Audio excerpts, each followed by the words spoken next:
Hello, and welcome to another episode of the Pedophile Huntress. On one, if she would be willing to come on and share her story. The only thing that I know is very little, kind of like you, the listener, the same. So we're going to learn this story together. She did tell me that it was an adoptive father, who was her abuser. These are such complicated things. I'm a CASA worker here in Montana, and so I work with a lot of kids who are taken away from adoptive parents, or just there's so much in the system. I think this will be a very comforting conversation for many of our listeners. So I'm just going to start right in with this interview because I'm anxious to hear Heather's story. I am abundantly proud of her just because it's really hard to come on and really tell our stories in a candid way to help each other. But this is how we grow. It's how we create a community of love and just strength around each other. So, Heather, thank you so much for your willingness to be here and share your story today. Thank you for having me. Absolutely. So why don't you just bring us in, kind of start with where you lived, how old you were, how you ended up being adopted, that kind of thing. Just bring us in, and I'm curious as the listener is. So thank you. Okay. I lived in Corydon, Indiana, and my biological father left when I was 6 months old. He was a severe alcoholic, and he just left one day. And my mother remarried when I was two. And when my biological father was in the hospital from a motorcycle accident and on morphine, my mom had him sign over papers to allow her husband to adopt me. So her husband, like I said, she got married when I was two, remarried, and that's about when it started. At When I was two. two. Hmm. Wow. Yeah, And and it so, lasted till I was 10, and then one other time when I was 12. wow. Yeah. Wow. So you had so staying in the story, you're two, so you're incredibly young. When do these Hmm. memories then return to you? I Or always do you had them. carry them with you always? Do you tell? Talk to us about what happened then when the abuse stopped.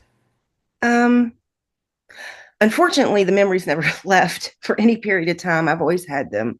Um, I confronted him. I was threatened constantly that if I told, I would break the family up because I had a little brother at the time too, and that he wouldn't have a dad, and that my dad would end up in jail, and everyone would blame me. And when you're told that as young as two throughout your childhood, you tend to believe it. But around 10, I realized that can't be right. Something about that doesn't sound right to me. So I confronted him and I told him it's going to stop, or I'm telling. And it did stop. But I do remember when I was 12. I remember it was the night of a Valentine dance at school. Um, I heard my mom in the kitchen on a sewing machine, and I woke up to him touching me. And that was the last time. Mm. So where was your mother during all this time? So from 2 to 10, this just stay under the carpet, so to speak? She never, you didn't go to her and talk to her, which is so, by the way, absolute no shame in that statement. It's just so much Right, of our stories, right? We just don't tell right, anybody. right. I was afraid to tell. And, I had very strict parents. I mean, we were spanked if we looked at each other wrong. It was one of those households. Mhm. And Right. um, my mom, she swears she didn't know, and I do want to believe that. But she also told me herself that when I was 6, I approached her and said something to her that should have told her everything she needed to know, because she always thought something was wrong with me. She's had me evaluated as a child. You know, I was diagnosed. I forget what they called it. It wasn't autism at the time, but it was sensory something. Um, but I have reports upon reports of different evaluations I had as a child. I don't remember being a bad child or hyper or anything, but she just always felt something was wrong. Um, but when I approached her at 6, that really should have told her everything. And I think she did. She claimed she asked him about it, and he came up with some kind of, like, I walked in on him in the bathroom type of thing, and she believed it, supposedly. But I don't know if I fully believe that she didn't have at least an inkling and just ignored it. Right. It's that's such a common theme. And now, all these years later, right? I mean, what does it matter whether, I mean, it can't help our heart, right? Because now Right, you have lived all of your life since that time trying to fix this, trying to heal. You said you never forgot.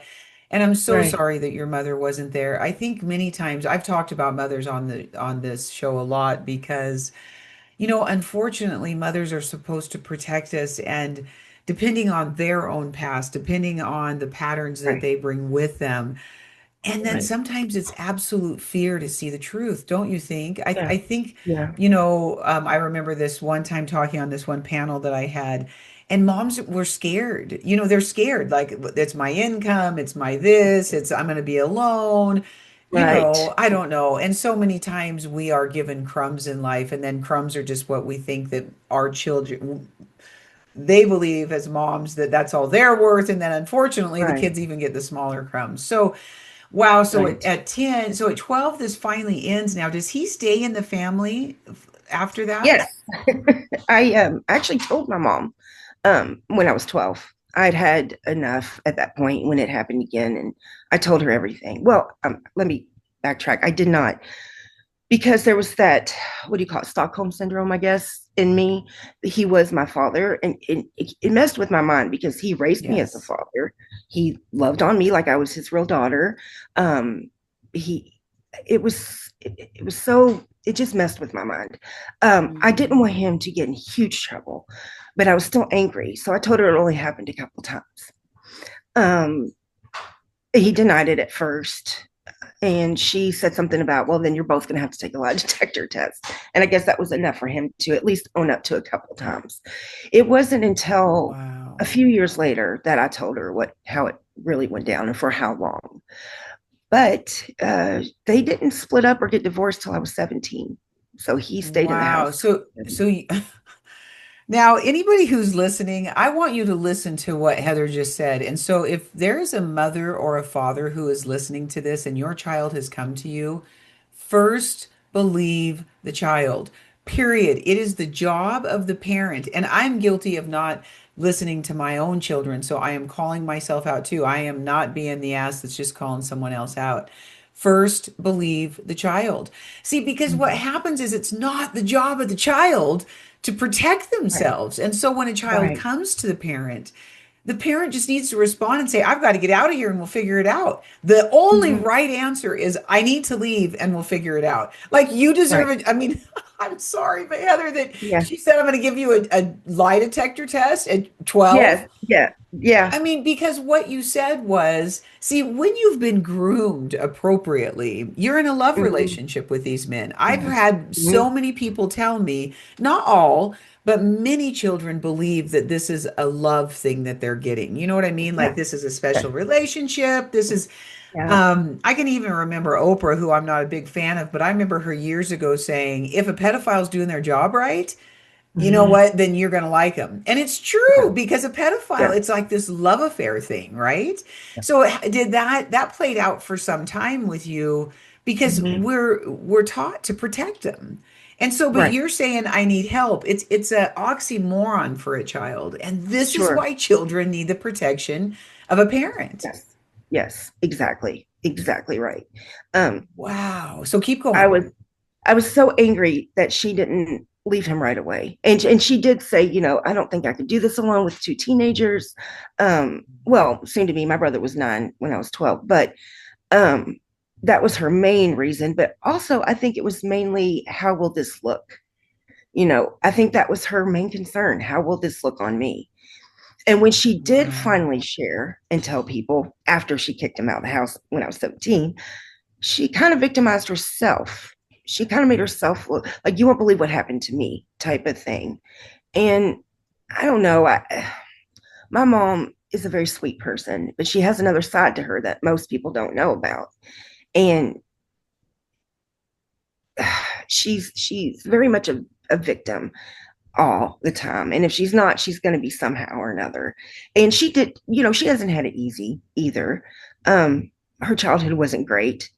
So I understand to a degree, but she protected herself a lot more than she did me, for sure.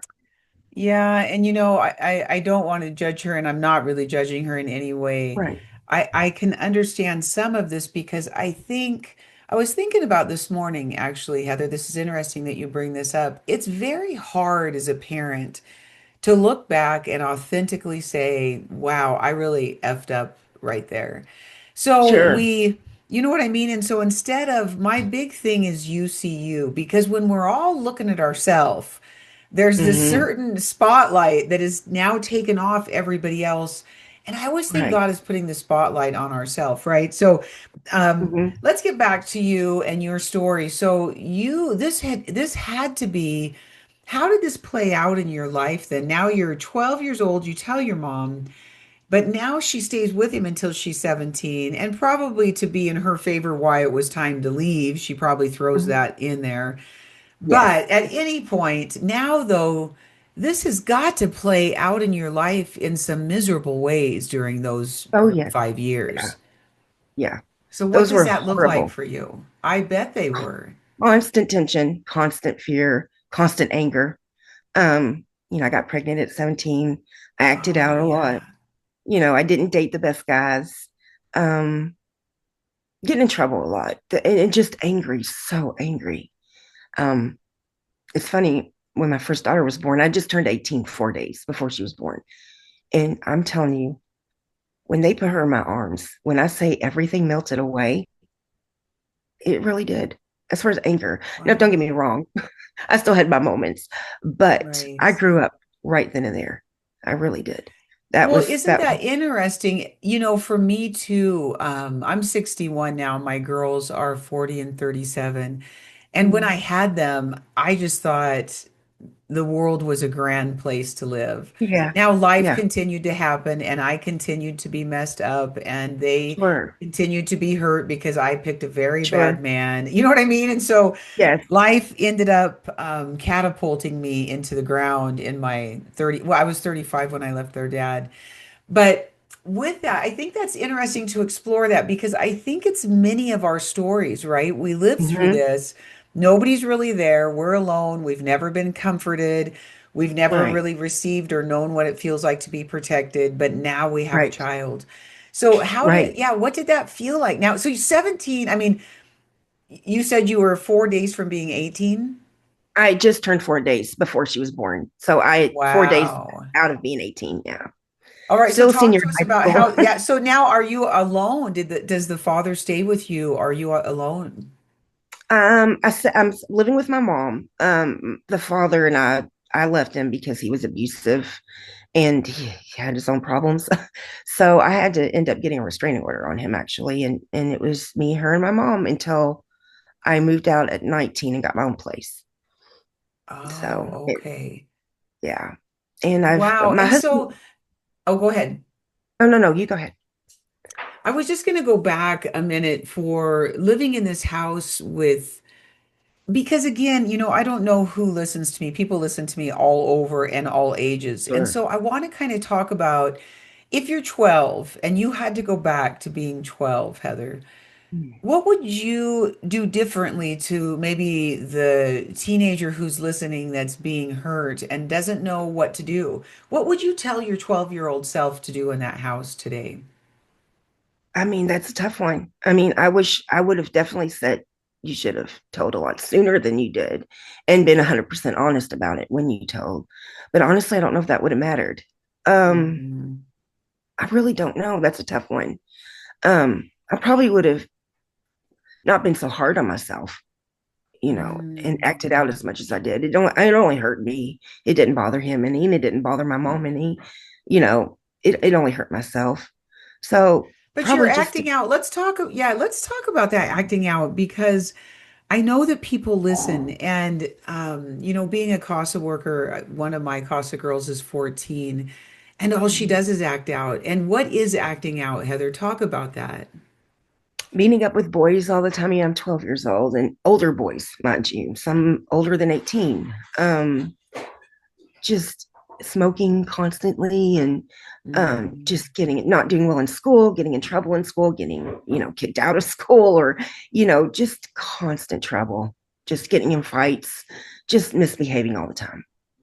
And you know what's it's so heartbreaking to listen to you because you were acting out because you needed somebody to see you and you needed someone to see your pain. You needed someone to see Yeah. that you needed intervention. You know what I mean? And instead, what you got was here's this bad kid. And then the Yeah. pedophile sits over here and says, oh my God, we just have this bad kid and I'm an angel. Yes. Kind of. That's what Yes. happens. And it Yes. happens time and time and time again, right?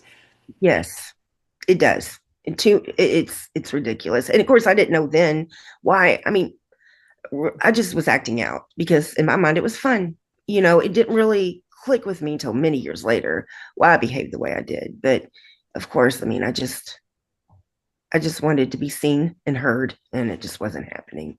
And and I think that's really wise of you. Of course, at your age now, you can say that because I don't think that we do know why we're acting out. I mean, I think that Right. we can be 40, 50, 60 and not know why we're acting out, right? Until we You're go. So, absolutely right. Yeah. yeah. So, I mean, I think it's a really, that's why I love just these candid conversations. So this guy gets out of your life. Was any justice ever served for you with these years? These are years of molestation between 2 and 12. That's Yeah. it deserves a life sentence, but we'll talk about that in a minute maybe. But talk to me about, was there any justice served for you? Well, I will say that my stepsister, I had a stepsister too, have a stepsister, we're still very close. She would come stay on the weekend. She was biologically his. And as it turned out, he had done it to her a few times too. And she had blocked it out. And when she found out what Mm. he had been doing to me, it all came flooding back to her. And she told her mom.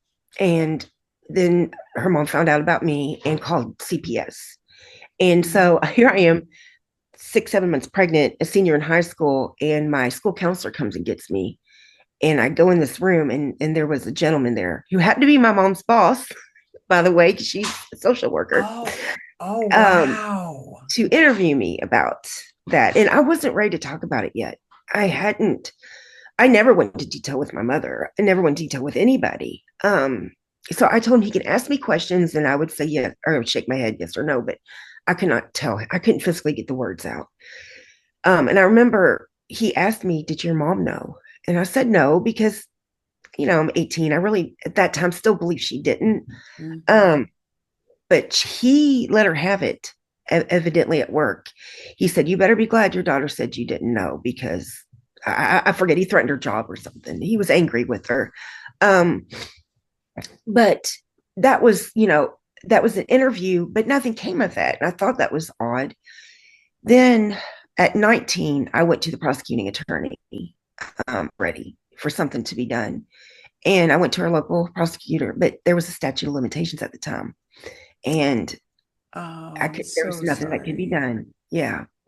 So I think they eventually did away with that, the statute of limitations, but I didn't Well, know it's that. now at the time of recovery because so many people put that in a different, it's just standard course to say, I'm going to Right. put all that abuse away in my mind. So Right. most laws have changed to say, maybe I haven't talked about it. It's not in the forefront of my mind until I'm 40. So then when it comes Right. out, then the statute runs, which I think is a much bigger thing.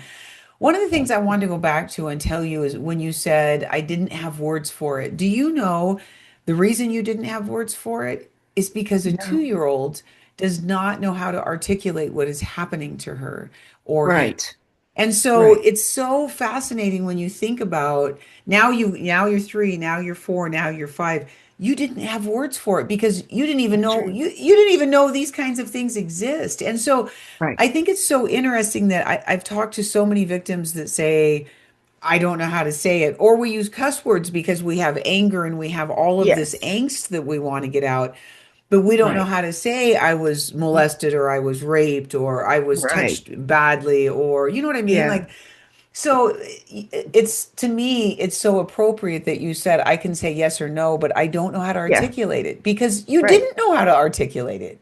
Well, I mean, I was in high school by then when Yeah, he but did you the isn't interview. that funny? You still, even though Yeah. you know it's sex stuff, you know what I mean? Right. It's But so the uncomfortable the for me. trapped child, right? It is Right. like that Yes. trapped child that does, Yes. you're still that trapped child because Very much it's so. why my book is called A Prisoner by No Crime of My Own. We are Yeah. imprisoned, and that little part of us stays imprisoned, and the words are still arrested in many, many ways until we find them.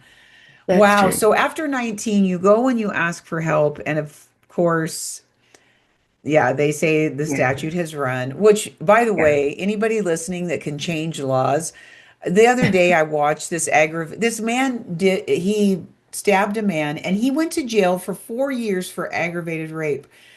In my own family, somebody went to jail for 2 or 3 months for Mm, raping a child for several that's times through horrible. the course of a year. What the hell is wrong? I mean, I've I just, always I've always said that men who do this, or anyone who does this, should be charged as if they committed murder because you literally kill yes. the child, that whoever that child was meant to be. You kill them. You don't get me wrong. We can turn out great. We can, we have to work hard at it, but we can be okay. But who knows what we were meant to be or who we were meant to be in life? It held us. It killed that child. It just did, the innocence of that child. And I think that they should go to prison as if they committed murder. I really do. I've always felt So that way. I have a blog that's also called The Pedophile Huntress, and I actually have a headstone and I say it's all murder. Just because Mm, you left my breath doesn't mean that you didn't kill my innocence. You didn't take away. It's right. all murder. You murdered my Yes. dreams. You murdered my hopes. When there were Right. girlfriends at high school that were dreaming about getting married, I just needed to get through the day and hope I didn't get raped at Yeah. night when I got home. Yeah. So it kills Yeah. everything, right? So I think you Yeah. articulated it very well. It is all murder. It And the is. statutes, you can rape a child and spend 2 or 3 months. There is something horrifically wrong with our society. Horrifically wrong. I Very don't much even get so. it. But this is Very about much you so. today, but I'll tell you this is Well, that's why I do the okay. work I I get do. it. Yeah. Because, right, we need to do that. So I'm so sorry from my heart to your heart that justice was not created. I believe in a great big God that really does hold justice, and these people will be held accountable. And I don't care what Yeah. any Christian says back to me, God will hold you accountable for the things Yeah. that you do. You don't just get to Yeah. say, I'm sorry, and then he doesn't hold you accountable. You are held accountable. We all are. We all So are I going to be know judged. that there is a beautiful justice, and I believe in that justice. And I think that they live it out. When you watch their lives, most pedophiles do not live good lives. Like It they wasn't good have for this like him. heyday of right wrecking Yeah. children, and then their life goes to shit, and that's about the Yeah. truth. But so tell me, so this man just completely left your life after that time? Yeah. Yeah. Yep. He remarried. Her children were grown, but there were grandchildren in the home. So we called to warn her, but of course he convinced her it was out of spite because he left my mom, which that was not the case. We couldn't get her to believe us, and we still don't know if anything happened. But he passed away last year, and my brother is biologically his. And so I decided to go with my brother to his funeral because I wanted some closure. And it was Yeah. harder on me than I thought it would be. It was hard, but I did write a very long 3, 4 page letter and I stuck it in the casket with him. I know he's not going to see it, but it did make me feel a lot better. And it wasn't an That's angry, hateful letter. awesome. It was an honest, I do forgive you, but this is how you ruined me letter. Um, and I stuck it in the casket with him, and it did make me feel a little better. It really did. Wow.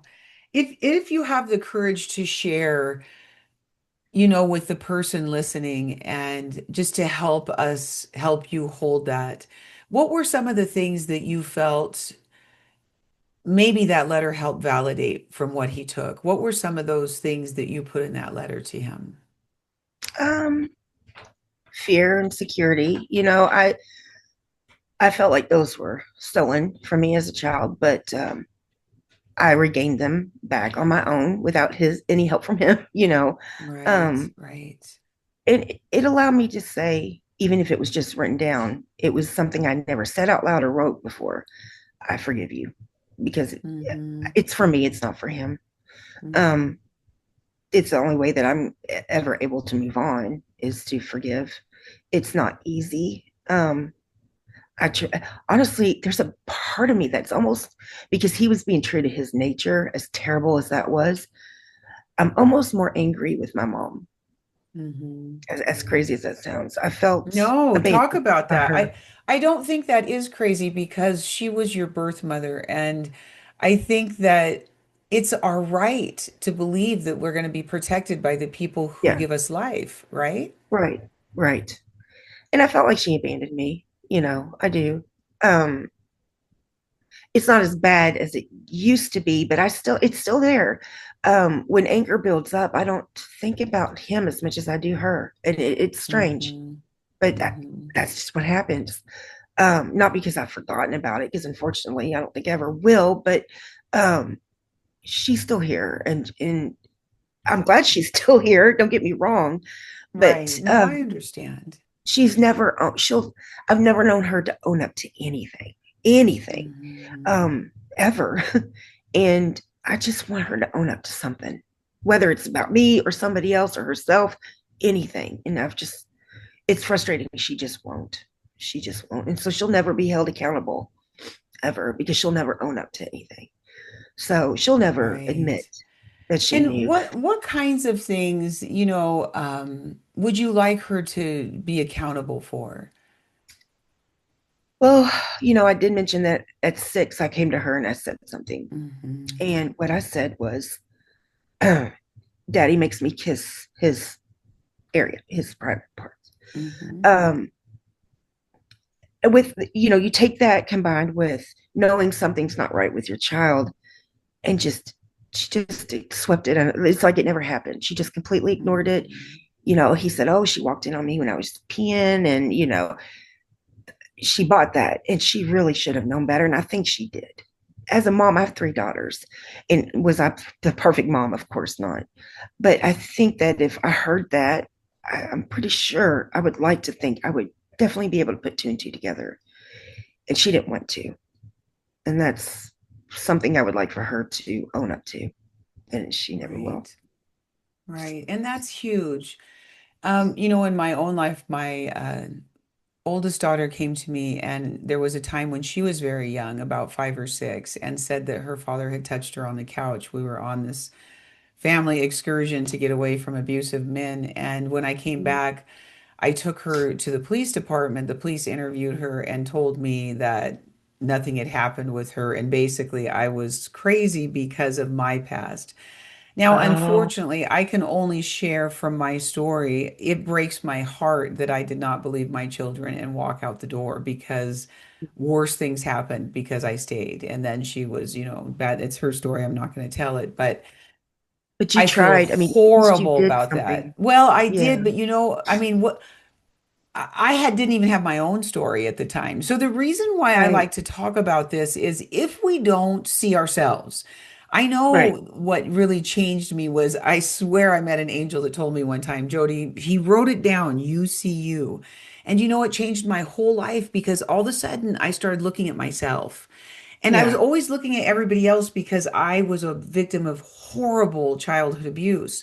So the Right. problem was I was so scared that I was just focused on all of this exterior stuff, which Right. doesn't build us. It doesn't make us resilient and strong and understand truth from darkness because I didn't even know how to discern who was Right. lying and who was telling the truth. You know what I mean? Yeah. So Yeah. I am not excusing her in any way, and I am not excusing myself. If I could go back and redo anything in my life, I would have my children and leave that man. But But they're you're owning it. complicated. Yeah. Yeah, I You're am. owning I it though. do. But Yeah. my girls Yeah. still hold things that they would like me to change. But I guess, these conversations need to be had because, Heather, nobody talks about them. No. Parents and children are often now so far apart. Most of the time when I meet people who've been abused, they're not even with their kids anymore because everything gets so haywire and chaotic Yeah. and painful. Yeah. And when you don't heal your own heart, you cannot see the pain of your children. You just don't have Right. capacity for it. Right. These are not excuses whatsoever. And it's heartbreaking because for us all to come together, each one of us has to see and be accountable for our own shortcomings. and the Yeah. things that we didn't do. I drank a ton through the years of my healing because it was so Yeah. painful for my own pain, but your children's pain should be twice as Right. bad as your own pain if Yes. you're really seeing it. You know what I mean? Right. And If you're seeing it's it. Yeah. devastating. I Right. actually I would have lived my childhood over two times if I could take back what happened to my girls. I cannot. But it's these kinds of things, Heather, that people, it takes so much courage and so much strength to come together and share honestly. It's why I do what I do, because like what you said, if your mom would just sit down and have the courage to say, man, I effed up. I Yeah. should have. That's all you have to say. What you need to say is, I didn't have my shit together. I didn't know how to Right. see reality because I wasn't looking at reality. Or I tried to see and then I got scared and didn't see. That's all it Right. takes, right? Is Right. just some reality. But Hmm. unfortunately, without that intimacy, hearts can't come together, right? It just breaks my Right. heart. Yeah. Yeah. It's It, hard. it, it's So very hard. go ahead and share. Oh, no, just there were times where because my husband, we've been together 30 years, but for the first 20 roughly, he was a terrible alcoholic and drug addict. And so he was Mm, not the most helpful, you know, but I always knew he was a good person. He had a great heart, has a great heart, but it was just, it was hard. And it was hard on the mhm. kids. And I had Yeah. to, now he's been sober 12 years now and remarkable, It's just been awesome. remarkable. Yeah, no, that's awesome. But, you know, I did have to go Hmm. back and hear some things that were hard to hear and apologize for them because I needed to. It was, you know, important. And I'm sure there's still a lot more that I haven't apologized for than I need to. Um, but he just wasn't uh, emotionally available, I guess you could say. He did his best, but he just, Right. No, and and and it so was hard here on everybody. it was, but going back to your story, that this story that starts at 2 years old and the innocence that's robbed over and over and over and over. And I tell you, I know what that feels like because when you come out and you have this baby at 18, for me, I had a child at 21, but I got married at 18. I was a zombie almost because I had zombied out to make Yeah. the attacks less to I just had to zombie out my mind because I Right. couldn't you can't take any more attacks. You know what I mean? Yeah. Does that make any kind of sense to you when I share that? Absolutely. You learn to go numb. You learn to go numb. Yeah. You really do. Right. And Which so, right, I how did that play out in your life? So you have this baby now. Talk to us about how this abuse you feel like played out in your life now that you're years down the road and looking back. well, I'm sure I could have been a much better mother. I did my best and I was pretty nurturing. Um, I was very numb until my children were born. And I'm still not I guess the most, I don't know what the word is, affectionate. Um, Hmm. but I'm warm. I've always been warm with my girls and loving. Um, so that to me is just a miracle from God because before I had my oldest, I was numb, just completely Hmm. angry. That's the only emotion I had was anger.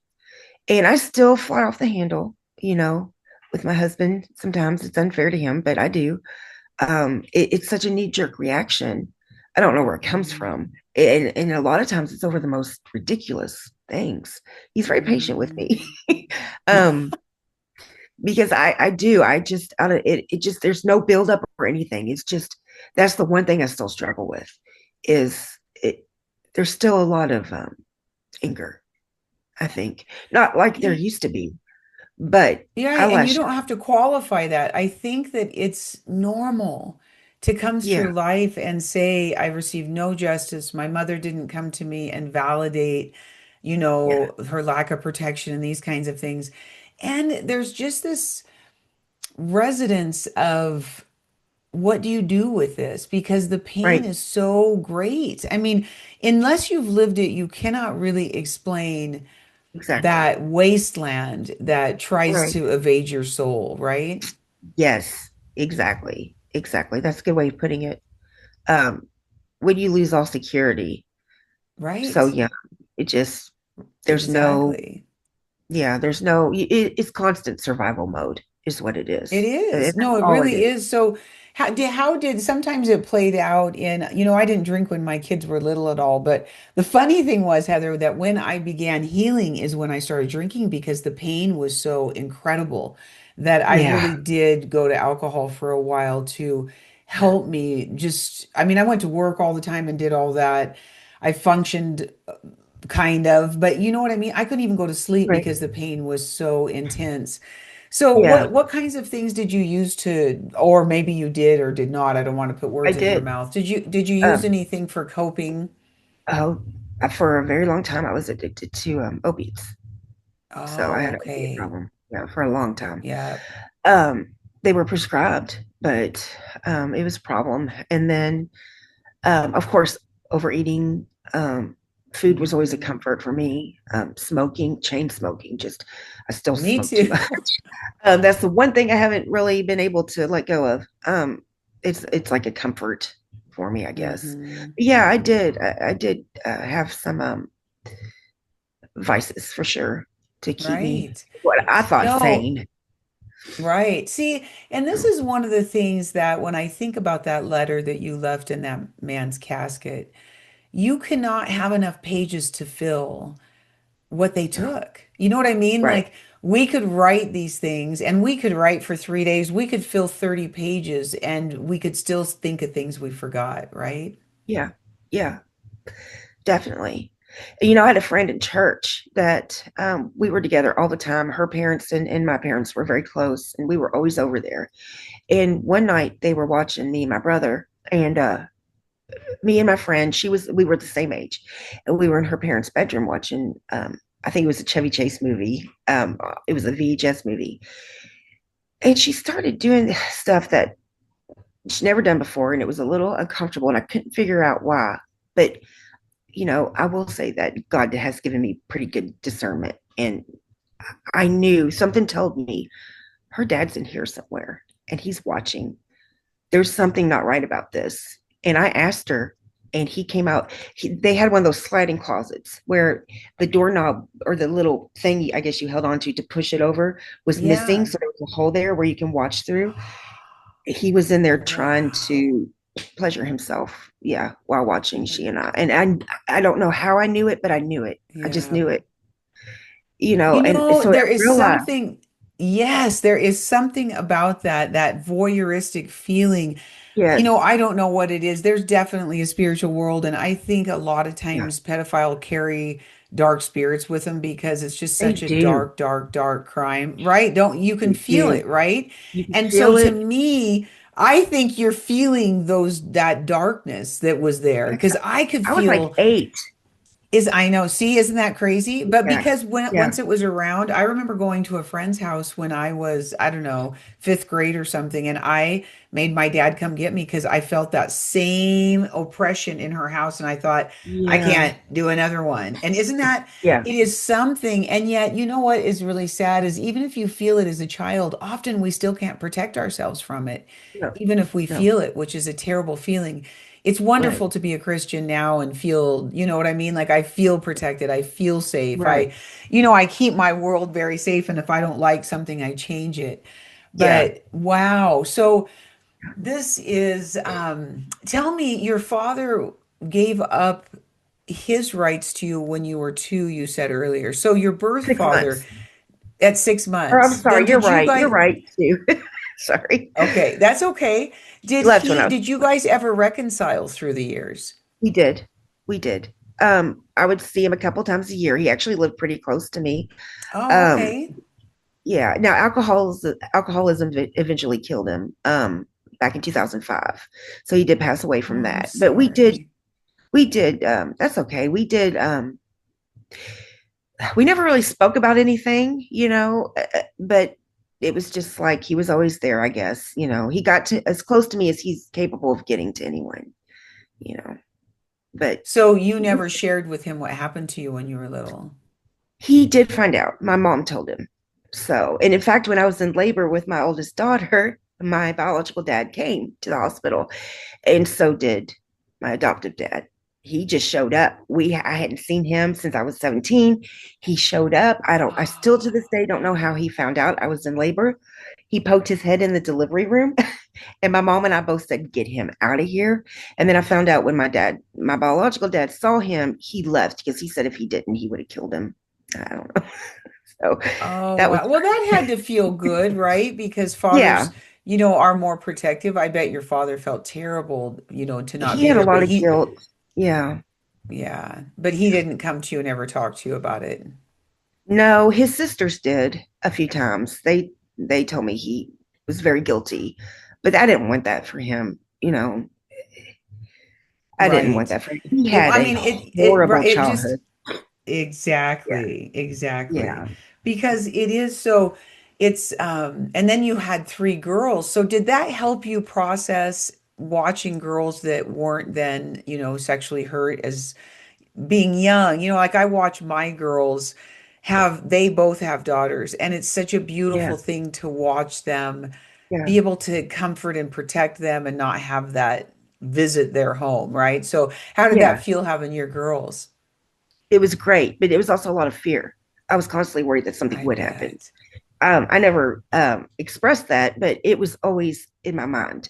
So part was hard, but it was great. It was actually quite wondrous to Yeah, it raise really does daughters. help, doesn't it? Yeah, it Mm-hmm. helps to see what you didn't get. You know what I mean? Yeah, I think yeah, it can be healing. It can also be painful and triggering because, yeah, like at yeah, certain times where, their ages were, yeah, knowing that you didn't have that there. yeah. So talk to us about why you wanted to come on today. Heather, why did you want to share your story? You listened, and thank you so much for being a loyal listener. Talk to me Sure. about what was going on that stirred you to want to come on and share. Well, when I left the comment was actually the first time I think I'd seen your channel. I came across it by accident, and I was like, "What is this?" And I watched several at that night, and I just think it's important because I know that it would have helped me, and it still does help me when I hear other women or other people share their stories because it makes you feel less Mhm. alone. It does. Which isn't important. You don't feel like such a weirdo, when you know that you're one Mhm. of hundreds of millions of thousands who have gone through something this terrible. Um, and it brings awareness, I think, the more people talk about it, because I just don't think the government does enough about it. Um, but yeah, They that's mainly really why. don't. Do you know when there was that one study, I'm trying to think of what that study's called. I know the study, but the study was about they went out and researched an epidemic. It was actually beyond a pandemic. That next word was childhood crimes, Yeah, crimes yeah, against children. And yeah. our government went and did this huge study and said, this is our biggest problem. And guess what they do? Nothing, Almost nothing. nothing. And Yeah, here's the other thing that's hard, Heather, is because you went through a similar experience of me being so young and that kind of thing. One of the problems is getting these children to talk. Now, I bet if you and I went into a classroom, I bet we could go in and kind of discern children who may have been hurt because they yeah. carry themselves different, they act different. They're always going to be on guard in a classroom. They're guarded. Now, Yes, they're guarded, but our teachers taught to look for abuse, and if they are, they're certainly not finding the incest victims. I'm going to tell you no, that. they're not. Right? They're not. And even if they think that, I mean, that's really something pretty heavy to accuse somebody of without proof. And it's the best way to do is thing to do is try to figure out a way to get the children to talk. But that's It's so that's hard. true. That's so hard. That is so true. But and you think about it, like going back in my life, there's no way I would have talked against my dad. I mean, in my life, I saw him Either. kill somebody when I was 3. But it Oh, was all of, he never looked at me and said, I'm going to hurt you. I knew he was gonna. And right, by the way, what right. people don't understand is molestation is hurt. I mean, I was raped. Yes, Whatever happened to you, it still hurts. It's still an attack. It's you yeah, are being hurt. So they don't even have to yeah, speak it, right? Like there's right. all of these grooming things. And yes, Yeah, they groom and they groom afterwards. That's why he came to the hospital because grooming yeah, happens afterwards, right? Did that happen yeah. to you too, where he groomed even when they leave, they want to stay apart? I mean, that was the last time I had saw him was when he poked his head in that delivery room. So I think he realized then, oh, I take that back. He did come to my brother's graduation, but nobody paid any attention to him. But I think he got the hint at that point that I want nothing to do with him ever again. So And did your he slid brother away. believe you then that that his father had done this to you? Yeah. Yeah, he believed me. I think he kind of suspected. I think he kind of suspected, maybe. I mean, he was 3 years younger than me, so it certainly wasn't his, I don't think he knew exactly what was happening, but I think he knew something odd was going on. Because, when Right. anytime my mom would leave, or, Bill, anytime he would leave, he would ask me to beg to go with him, beg my mom to let me go with him, to make it look like it was my idea to go with him. Things like Wow. that. Hmm. Yeah, that was, um, he did that a lot. But I think my brother, he didn't know what was going on, but he knew something wasn't right. So he believed me. Yeah. Well, and Yeah. thankfully nothing happened to him because most of the time pedophiles don't, you know what I mean? Like they're usually targeting all the kids in a home. So, Yeah. that's positive. There was an incident. There was an incident, but there was no touching, but there was talking about it with my brother. So he does remember that. And he still saw Bill, or sorry, my dad, for a few years after he left my mom. But eventually, as my brother got older, he started to realize, this, I don't want a relationship with this man. First of all, he was a terrible father to my brother, never a good dad, never did anything for or with him. Um, I think he just realized I don't want to have anything to do with this man either. So him and my stepsister both cut him completely out of their lives too. Which About, is so good because, pedophiles are going to hurt children. They don't stop. yeah, So it's no, they really don't good that you guys decided as a family to, cut him out. remove him Yeah, because it just carries on and carries on, right? So yes, what things did you do in your life after this? So you stay with your mom, though your mom leaves, and then you and your daughter stay with her until you're 19. yeah, And wow. So, yeah. but and so where you are today, your kids are raised, but you still feel the residual effects in your life somewhere. Yeah, of course. Yeah, I don't know if that's ever going to go away. I have more peace than I did before, and I'm not as angry as I was before. I mean, it's a lot better, but I think that it's Mhm. still always going to be there. I just have to learn how to deal with it better. Every year, I Mhm. think I do a little bit better, and a little bit better. But I'll be 48, so it's to the point where I just get tired of it. I get tired Mhm. of it being a ball and chain, if you will. Just get tired of it. So, Exactly. uh, Exactly. Yeah. I mean, that is one thing. And I do think that it helps when we find a positive outlet for our stories because one of the hard things, Heather, that I find is all of these people come to dinner parties and that sort of thing, and they're sharing about their childhood. They're sharing about, they had this trike, like I always say, or this yeah, whatever.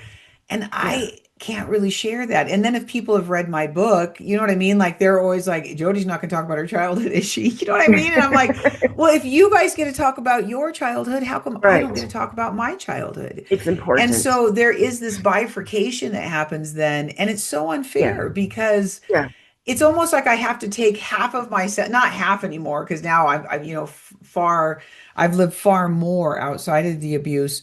But yeah. that doesn't, you know what I'm saying? Everybody I talks about do. their childhood because it's that time of Yeah, life where, you know what I mean? Like you said, I was rambunctious and angry and did smoked and was with guys and all of these things. I wasn't being bad. I needed help. But you know what I yeah. mean? It's when do we talk about our childhood stories? That's another reason why, it's so important to do things like this to, so you Mhm. can, because there's people out there that can relate and they don't get to talk about it. They don't have anybody to relate to. So, it's important to discuss It these is things. It important. is. And so when did you share your story with your daughters? I never went into full detail with any of them to this day. I still haven't, but they Yeah. know enough. I honestly don't remember when, because they're all 6 years apart. So I can't really Oh, that's remember a when. lot. I know my oldest is about to turn 30 this month, and then my the middle child's about to turn 24 this month. So and then my 17-year Okay. will be 18 in February. So yeah, they're all 6 years apart. So I can't remember when. I know that I did bring up if anything ever happens, if we had code words, like if you're uncomfortable at someone's house, please call, use this code word, Mhm. things like that. I don't know when I actually brought it up to them. I really don't. I can't remember that or the reason behind it. Hmm, Right. I See, and really isn't this interesting that it's just another one of those. That's a thing that I bet you didn't put in your letter is that I don't get to share childhood fantasy and didn't. childhood dreams with my kids or what I did in childhood because I didn't have a childhood. Those Right. are things that we don't include when we put letters to those people because you can't even find you cannot validate the things that are taken from a child when they live in a home of abuse for years and No, years no, and years and years. And exactly. so, I love that you said we can live full lives and we do, but you Hmm. never know when you're going to be triggered next and that sort of thing. And I hopefully, know. we have tools. I have a lot more tools I use. I have a really strong God that stands with me that really helps me. Mhm. But anytime I watch a movie, if someone's going to have their throat slit, which movies tend to like, I still can't Yeah, do that. And I can remember asking my yeah, counselor, can I ever watch movies like everybody else? And he's like, probably not. probably I not. bet you No, didn't put something like that in that letter either, that, you know what I mean? right, If you think right, about that letter and all of the things that you just didn't even know how to articulate that people take, right.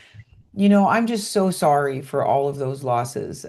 It's just, yeah, I mean it's tough. I often talk about God. There's that beautiful thing where Joel 2, people talk about restoration and that kind of thing. Hmm. God has been Hmm. incredibly good to me and my life is incredibly full. I think about when I was going through those years where I was really deep diving healing and I was an absolute mess because when you Yeah, decide to heal and open up wounds, there's just no pretty way to hard. do it, Heather. Right. There's not. There's no easy way to do it. Yeah, it's talk it's about that a terrible. little bit. Have you gone back and tried to, just return to heal in some ways? Have you Yeah, done that where you've returned to the yeah, memories? yeah. I mean, God has helped me tremendously, and then I have gone back to therapy, and that's helped a lot too. I've found a therapist who I really like. She really has me talk a lot. She, she encourages details, and sometimes that's hard. But I also know if I don't do it, it's never gonna. It's just always gonna be in there, seeping through my pores, and so that's helped a lot. Exhausting at the time, but Yes. it's later. It's worth it. It's definitely worth it. I Well, I mean, love that you just, yep, go ahead, keep going. I'm so sorry well, for no, I was going to interrupting. say, I mean, what is it? They say the only way out is through, and that's so That's true. right. It's so hard, but it's the only way out of it. Well, Just go I for it. want to talk about that for a minute because I think a lot of people believe, okay, I know my story, but I'm not going to go back through it. But I agree wholeheartedly with you that not all of the detail. I know that I don't have every single detail of my childhood Right, because I don't really want to know every single detail of my childhood, but there were these right. pivotal moments where I needed to know, you know what I mean? Like pivotal Yeah, moments where like when my mother entered the room and now I was completely alone. I didn't have one ally in that house. yeah. Things like that are pivotal moments in your life. We have to go Mhm. back and dissect because if you don't, there's intersections in our souls that need to come out and so that Yeah, we can walk one path, right? right, right. That's very true. I never thought about it that way, but that makes a whole lot of sense. Yeah, that's true. Right. And I Halfway love through that, the whole. listening to you when you said she had you tell the details. The other thing about the details is that you got to hug that little girl in you that got so violated right there. And when we don't go through the details, you know how many hugs that little girl needs that that little girl's never going to get. You know what I mean? And so Yeah, when that's you think true. about That's it, true. it's a beautiful way to say I get to go back and love myself right there. Or, like I talk about, I do prophetic heart healing. And one of the things about that is Jesus will show up and say, and he'll show up in that moment and say, you know what, I want to hold you right here, right now. Yeah, And there's yeah. just such beauty in that. There's closure in it. You know what I mean? There is. Maybe our soul is sitting in this place that doesn't have closure. But when we go Yeah. back and we bring this great big cool God with us, we can find closure Hmm. in those moments. That is true. That's very true. Very true. Wow. Really beautiful. Well, believe it or not, we're at time. I cannot believe it. Oh, These times go so fast. I know. Can you I believe do. that? You're such a beautiful soul. I always like to, Thank at the end of these, just give the time back to you for a minute to share with the 12-year-old that could be listening, share with the mother who is not sure, whatever it is you feel like you'd like to share before we close. I just want to give you the floor and some time to do that. Okay. I guess the main thing I would say was if you're a mother and you need your child comes to you or even doesn't come to you, you need to trust your gut because that gut will lead you often in the right direction. Don't ignore any signs. Don't ignore it. Talk to your children about, I was talked to about good touching, bad touching. I mean, we all were, but really talk to them. Let them know it's never their fault. Let them know they can come to you for anything. That is so important that they can come and talk to you about anything, and you will not make it hard on them to do so. It's just listen to your children because they may have more to say than you realize, and it's hard to face, but it's better to save your child than to let them go through something the rest of their lives because it doesn't go away. It does not go away. And I think what you just said is if you don't face it with your child, then you know what's going to happen is you're going to lose your child at some point in your life. And Yep. you can listen to Heather and I's voice, and I assure you that if you don't help your child when it's happening, your child will not. Even in those situations, you know what I mean? You got to listen right away, or you're going to Yep. just devastate and wound that relationship for Yes. possibly a lifetime. They're hard to Yep. repair those kinds of breaches in love Very and much. protection, right? Yeah. Very true. Yes. Yeah. Well, thank you so much. I already have a love for you just being with you this long. What a beautiful lady you are. Thank you so much Thank for you. Thank you for being having me here. on here. Thank Oh, you. it's just absolutely. It takes so much courage, doesn't it? And you did a fantastic job. Thank you so much. Thank you. So, for the listener, if you like what we're doing, please subscribe. That's how it works out here. And thank you so much. Remember in this coming week that God is always looking for you. You see you. Until next time, all love. And special protections and angels with you tonight for sharing your story. Thank Protection to you. you, Heather. Good Thank night. you. You too. Good night.